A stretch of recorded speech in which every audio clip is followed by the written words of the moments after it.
Hello and welcome to yet another YouTube video here on this channel. Today we are diving into an application there has been a lot of hype about, but it hasn't been available in Europe until recently. I actually don't know how long it's been available, but this is the first time I've tested it out. And the way basically this application works is that you can upload documents, files, or what they call sources. So I can press here, and there are a bunch of things I can actually include here. So I can upload my own sources by dragging and dropping them or choosing a file to upload. Supported file types are PDF, TXT, Markdown, audio, for example, MP3. And that is really cool that this is an option too, but it supports a bunch of file types. Most likely, people will end up using PDFs inside of here, but if you are a Vivid note taker, Markdown and TXT files are something you might use. You can also use copied text and paste it. You can use a link to a website or a YouTube video, or you can use your Google Docs or Google Slides if you use G Drive, which I know a lot of people do.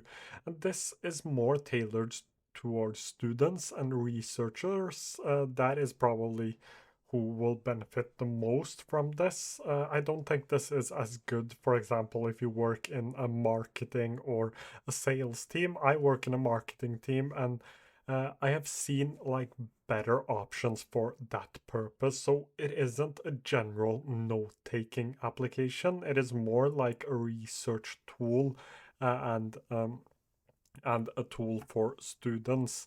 So let's jump into what this can do. So I uploaded just a random research paper I found online to test this out, and it is about bipolar disorder. And it can help me create things after I've uploaded it. So it can help me create an FAQ, a study guide, table of contents, timeline, briefing doc, and it gives me a summary right here as well. It also gives me suggested questions which I can press to be able to chat with the document.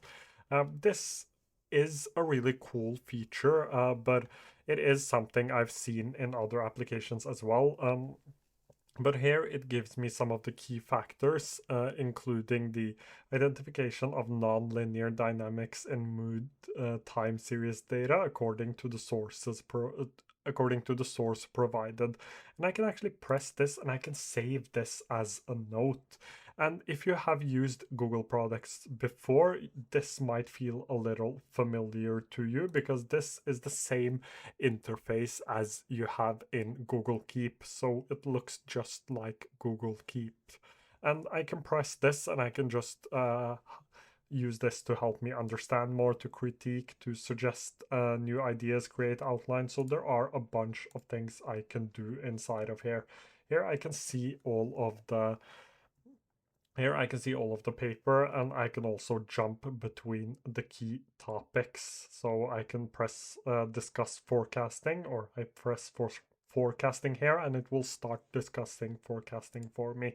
And I could go ahead and I could actually continue this discussion by writing more. So this is a way for you to talk to documents and huge PDF documents. This was actually quite big when I uploaded it, but as I said, you can have up to 50 documents. That's the source limit. So there are actually a bunch of things you can upload here. You can rename the source, or you can actually remove it as well. So let me just go ahead and just remove this source, delete it. It is gone. My note is still here, but the source is gone.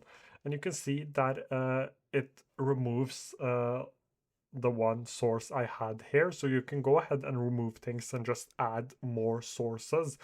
So the way I would personally use this is that I would find a bunch of sources on one particular subject, and I would use all those sources to talk to. And once I'm done, I would go ahead and in my next researching project, I would add more sources. That is basically how I would use this. One thing I really wanted to test out is this deep dive conversation.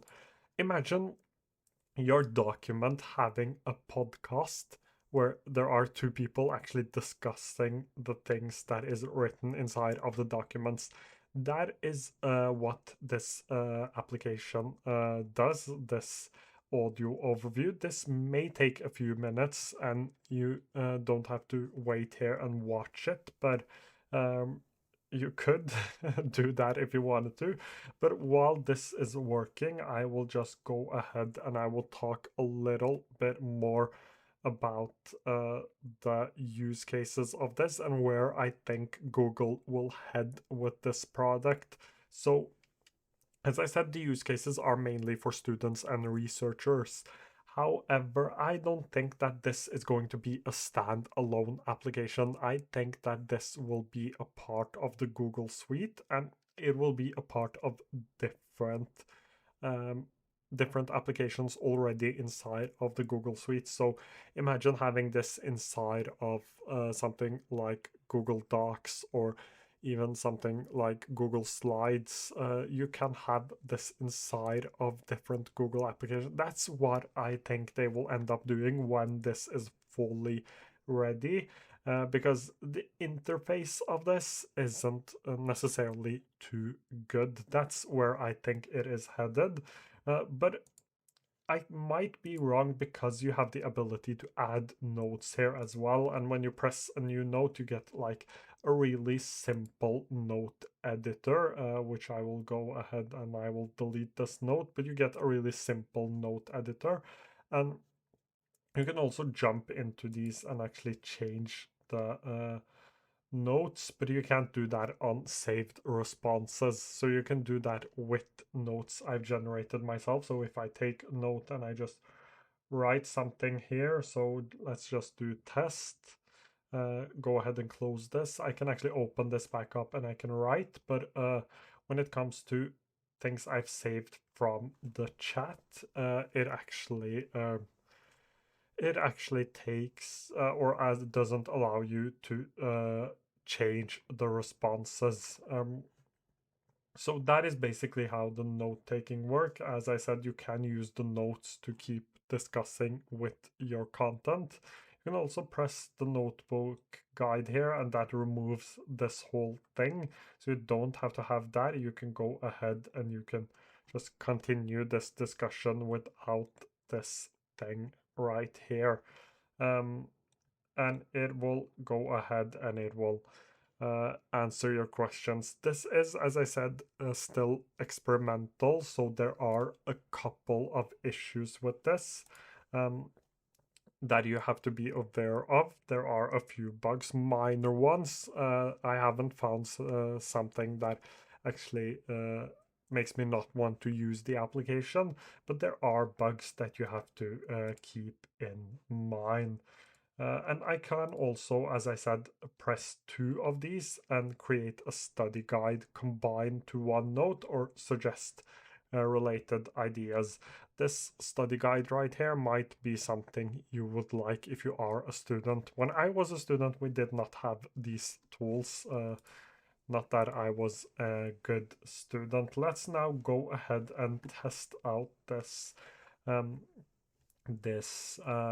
audio right here. And basically the way I am going to, or the way I've done this is that I haven't actually edited anything out. This was how long it took in real time to actually get the audio here. So let's try and listen to it.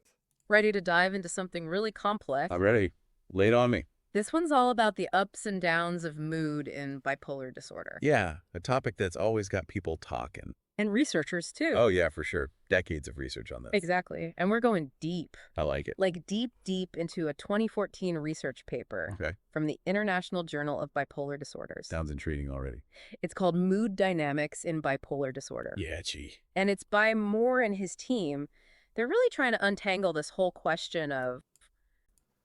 So as you can see, it is really good, but let's jump forward to get more of the actual content of the article or the research memory paper. or waiting for appointments. Exactly. We're getting real-time updates straight from the source. Exactly. And that's a game changer. For sure. A game changer Yeah. because it gives researchers a much more detailed look at how mood fluctuates over time. Oh, I see. So much richer data to work with. Okay, so we've got all these text messages Yeah. painting this picture of mood over time. Right, right. Lots of data points. But what did the researchers actually do with all that data? Well, they were on the hunt for patterns. Okay. Hidden patterns in the data. Hidden patterns, Yeah. like trying to find Yeah. a needle in a haystack. Well, It is so weird to see something as good as this. I mean, it isn't perfect. You heard that it isn't perfect, but honestly, it's so amazing that we're at a point where you can upload a file and it will create a podcast for you. In my case, it is really amazing since I learn much better from hearing something. I've always done that. Learn things much more easily when I listen to something. So it is. I don't know what to say. I haven't actually tested it out before now, but it is really, really good. So that was it for today's video. I've tried to cover the main things of this, and it is. I don't know what to say. Anyways, if you are interested in productivity applications and tools, please do hit the subscribe button, and I hope to see you again quite soon.